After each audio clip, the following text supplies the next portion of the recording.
राधे राधे दोस्तों, आज के वीडियो में आप सबके साथ शेयर करूंगी कामिका एकादशी व्रत के बारे में समस्त महत्वपूर्ण जानकारी।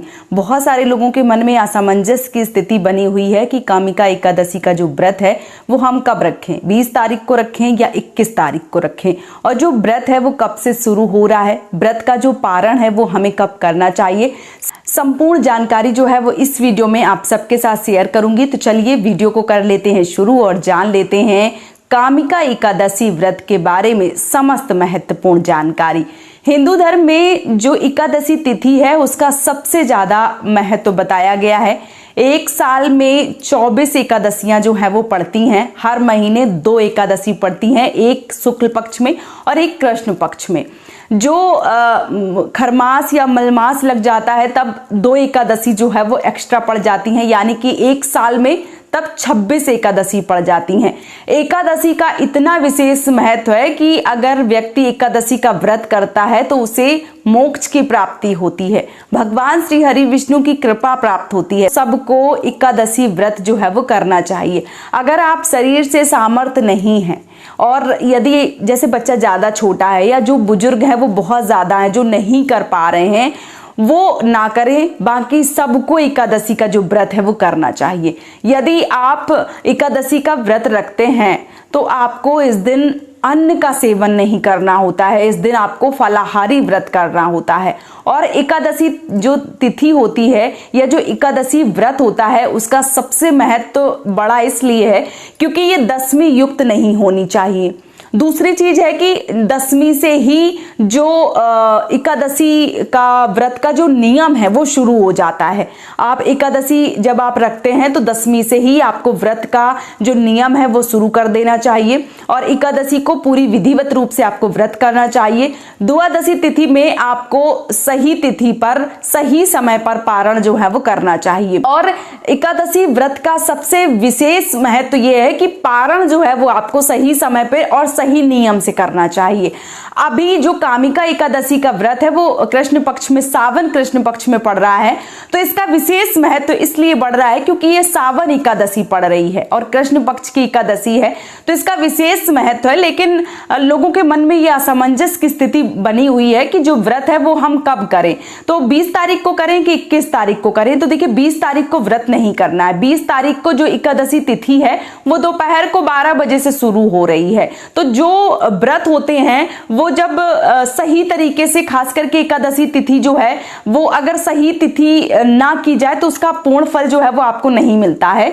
जो उदया तिथि के हिसाब से व्रत है वो आपको 21 तारीख को रखना है। 21 जुलाई को जो व्रत है वो आपको करना है और 22 जुलाई को व्रत का पारण करना है। 21 जुलाई को सर्वश्रेष्ठ है व्रत करना एकादशी व्रत का, तो आप 21 तारीख को व्रत कीजिए, 22 तारीख को आपको पारण करना है। तो 22 तारीख को सुबह 7 बजे से पहले ही आपको पारण कर देना है। अगर आप 7 बजे से बाद पारण करते हैं तो 7:06 तक जो पारण का समय है वो है, उसके बाद आप व्रत का पारण जो है वो नहीं कर सकते हैं। अगर आपने व्रत किया है तो सही समय पे व्रत का जो पारण है वो सबसे महत्वपूर्ण है।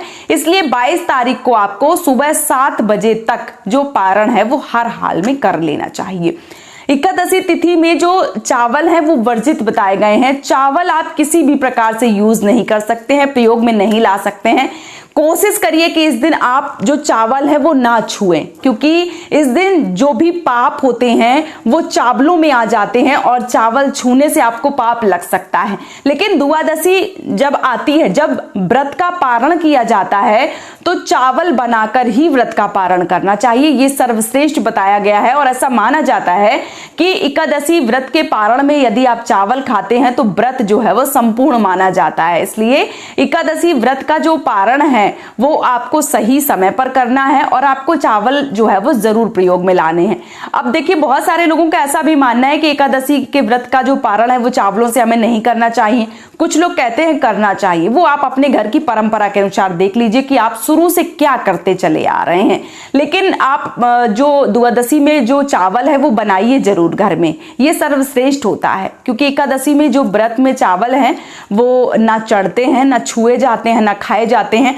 अच्छा, जो लोग व्रत करते हैं वो तो छूते नहीं है, लेकिन जो लोग व्रत नहीं करते उनको भी नहीं छूना चाहिए।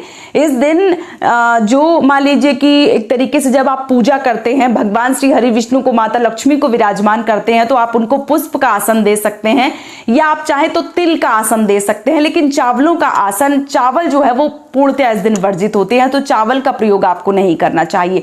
सही समय पे सही नियम से पूजा करना चाहिए। आप एक चौकी लगाइए, उस पर पीला वस्त्र बिछाइए, भगवान श्री हरि विष्णु और माता लक्ष्मी को विराजमान कीजिए, विधिवत रूप से पूजन अर्चन कीजिए और फलाहारी व्रत कीजिए। शाम की भी पूजा कीजिए, सुबह की भी पूजा कीजिए और अगले दिन व्रत का पारण कीजिए। पारण में सर्वश्रेष्ठ है कि आप दान पुण्य जरूर करें।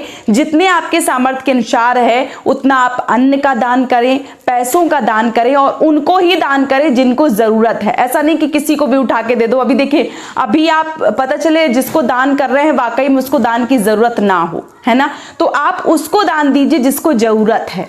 और या आप चाहें तो मंदिर में किसी विप्र या ब्राह्मण या जो मान लीजिए कि पूजा पाठ करते हैं वहां पे उनको दे सकते हैं और अपने व्रत का जो पारण है वो कर सकते हैं। पहले जो दान पुण्य है वो निकालिए, उसके बाद व्रत का पारण कीजिए, ये सर्वश्रेष्ठ होता है। तो 21 तारीख को व्रत किया जाएगा, 21 जुलाई को, और 22 जुलाई को व्रत का पारण किया जाएगा। सही समय पे आपको व्रत का पारण करना है।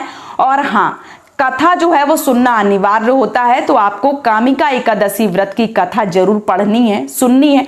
जिस भी प्रकार से आपको सुविधा हो, अगर आपके पास किताब है तो आप उससे पढ़ सकते हैं, सुन सकते हैं, या किसी से पढ़वा सकते हैं, या सोशल मीडिया के जमाने में आपको कथाएं जो है वो मिल सकती हैं, तो आप ऐसे भी सुन सकते हैं।